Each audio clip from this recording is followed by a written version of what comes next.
ದರ್ಶನ್ ಕೇಸ್ನಲ್ಲಿ charge sheet ಸಲ್ಲಿಕೆಗೆ ಸಿದ್ಧತೆಯನ್ನ ಪೊಲೀಸರು ಮಾಡಿಕೊಳ್ತಾ ಇದ್ದಾರೆ. ಇವತ್ತು ಪ್ರಕರಣದ ಚಾರ್ಜ್ ಶೀಟ್ ಸಲ್ಲಿಕೆ ಸಾಧ್ಯತೆ ಇದೆ.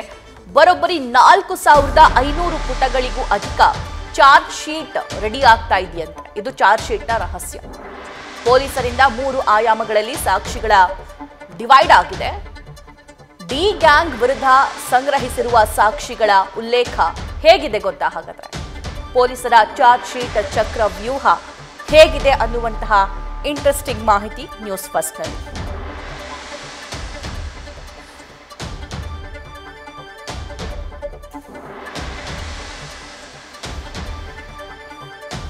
ಈ ಬಗ್ಗೆ ಮತ್ತಷ್ಟು ಲೈವ್ ಡೀಟೇಲ್ಸ್ ಪ್ರಜ್ವಲ್ ನೀಡ್ತಾರೆ. ಪ್ರಜ್ವಲ್, ದರ್ಶನ್ ಈ ಕೇಸ್ಗೆ ಸಂಬಂಧಪಟ್ಟಂತೆ ಜೈಲು ಪಾಲಾಗಿ 2 ತಿಂಗಳಿಗೂ ಅಧಿಕ ಸಮಯ ಆಯಿತು. ಈಗ ಪೊಲೀಸರು ಚಾರ್ಜ್ ಶೀಟ್ ಸಲ್ಲಿಕೆ ಮಾಡೋ ಕೆಲಸ ಆಗಬೇಕು. ಆದರೆ ಚಾರ್ಜ್ ಶೀಟ್ ಚಕ್ರವ್ಯೂಹದಂತಿದೆ ಅನ್ನೋ ಮಾಹಿತಿ ಇದೆ. ಈ ಬಗ್ಗೆ ಹೆಚ್ಚಿನ ಡೀಟೇಲ್ಸ್ ನೀಡ್ತಾ ಹೋಗೋದಾದ್ರೆ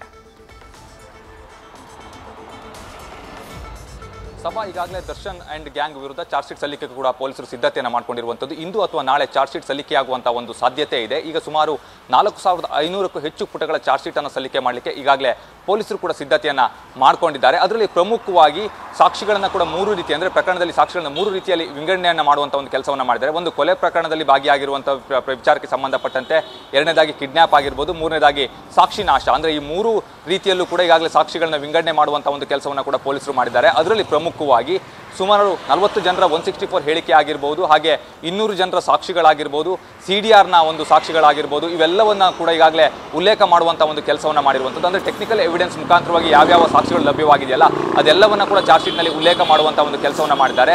CDRನಲ್ಲಿ ಸಿಕ್ಕಂತಹ ಮಾಹಿತಿಗಳೇ ಸುಮಾರು 1000ಕ್ಕೂ ಹೆಚ್ಚು ಪುಟಗಳು ಈಗಾಗಲೇ ಚಾರ್ಜ್ ಶೀಟ್ನಲ್ಲಿ ಉಲ್ಲೇಖವಾಗಿರುವಂಥದ್ದು. ಅಂದರೆ CDRನಲ್ಲಿ ಇವರು ಯಾರ್ಯಾರ ಜೊತೆ ಮಾತನಾಡಿದ್ದಾರೆ, ಇವರು ಮಾತನಾಡಿರುವಂಥ ಅಂಶಗಳೇನು, ಎಲ್ಲದರ ಬಗ್ಗೆ ಕೂಡ ಉಲ್ಲೇಖ ಮಾಡುವಂಥ ಒಂದು ಕೆಲಸವನ್ನು ಕೂಡ ಮಾಡಿದ್ದಾರೆ. ಮತ್ತೊಂದು ಕಡೆಯಲ್ಲಿ ವಾಹನ ದಾಖಲಾತಿಗಳು, ಅಂದರೆ ಇವರು ಶವವನ್ನು ಸಾಗಿಸಿದಂಥ ವಾಹನಗಳಾಗಿರ್ಬೋದು ಅಥವಾ ಪಟ್ಟಣಗೆರೆ ಶೆಡ್ಗೆ ಬಂದಂಥ ವಾಹನಗಳಾಗಿರ್ಬೋದು, ಇವೆಲ್ಲದರ ಒಂದು ವಾಹನಗಳ ದಾಖಲಾತಿಯನ್ನು ಕೂಡ ಪಡೆಯುವಂಥ ಒಂದು ಕೆಲಸವನ್ನು ಮಾಡಿದ್ರು. ಅದೇ ರೀತಿಯಲ್ಲಿ PWD ಇಲಾಖೆಯಿಂದಲೂ ಕೂಡ ಶೆಡ್ನ ಮಾಹಿತಿ ಆಗಿರ್ಬೋದು, ಅದೇ ರೀತಿಯಲ್ಲಿ ಶವ ಬಿಸಾಡಿದಂಥ ಸ್ಥಳದ ನಕ್ಷೆ ಆಗಿರ್ಬೋದು, ಇವೆಲ್ಲವನ್ನು ಕೂಡ ಪಡೆಯುವಂಥ ಒಂದು ಕೆಲಸವನ್ನು ಮಾಡಿದ್ರು. ಅವೆಲ್ಲವನ್ನ ಕೂಡ ಉಲ್ಲೇಖ ಮಾಡುವಂಥ ಒಂದು ಕೆಲಸವನ್ನು ಮಾಡಿದ್ದಾರೆ. FSL ಹಾಗೆ CFSL ಒಂದು ವರದಿ ಏನಿದೆ ಅದನ್ನು ಕೂಡ ಈಗಾಗಲೇ ಪಡೆಯುವಂಥ ಒಂದು ಕೆಲಸವನ್ನು ಮಾಡಿದ್ದಾರೆ. ಅದನ್ನು ಕೂಡ ಚಾರ್ಜ್ ಶೀಟ್ನಲ್ಲಿ ಉಲ್ಲೇಖ ಮಾಡಲಾಗಿರುವಂಥದ್ದು. ಅಂದರೆ ಒಟ್ಟಾರೆಯಾಗಿ ಚಾರ್ಜ್ ಶೀಟ್ನಲ್ಲಿ ಸಂಪೂರ್ಣವಾದಂಥ ಒಂದು ಮಾಹಿತಿಯನ್ನು ಉಲ್ಲೇಖಿಸುವಂಥ ಒಂದು ಕೆಲಸವನ್ನು ಮಾಡಿದ್ದಾರೆ. ಚಾರ್ಜ್ ಶೀಟ್ ಏನಿದೆ ಇದು 4500ಕ್ಕೂ ಹೆಚ್ಚು ಪುಟಗಳನ್ನು ಹೊಂದಿರುವಂಥ ಒಂದು ಚಾರ್ಜ್ ಶೀಟ್ ಈಗಾಗಲೇ ರೆಡಿಯಾಗಿದೆ ಅನ್ನುವಂಥ ಒಂದು ಮಾಹಿತಿ ಕೂಡ ಲಭ್ಯವಾಗ್ತಾ ಇರುವಂಥದ್ದು. ಎಲ್ಲ ಸಾಕ್ಷಿಗಳನ್ನು ಕೂಡ ಉಲ್ಲೇಖಿಸ್ತಾ ಹೋಗ್ತಾರೆ. ಹಾಗೆ ಟೆಕ್ನಿಕಲ್ ಎವಿಡೆನ್ಸ್ಗಳನ್ನು ಕೂಡ ಈ ಒಂದು ಪ್ರಕರಣದಲ್ಲಿ ಉಲ್ಲೇಖಿಸ್ತಾ ಹೋಗಿರುವಂಥದ್ದು. ಕಾರಣ ಏನು ಅಂತ ಹೇಳಿದ್ರೆ, ಈ ಒಂದು ಪ್ರಕರಣದಲ್ಲಿ ಯಾವುದೇ ಕಾರಣಕ್ಕೂ ಕೂಡ ಆರೋಪಿಗಳೇನಿದ್ದಾರೆ ಅವರು ಹೊರಬರಲಿಕ್ಕೆ ಸಾಧ್ಯವೇ ಆಗಬಾರ್ದು ಅನ್ನುವಂಥ ಒಂದು ದೃಷ್ಟಿಯಿಂದ ಚಾರ್ಜ್ ಶೀಟನ್ನು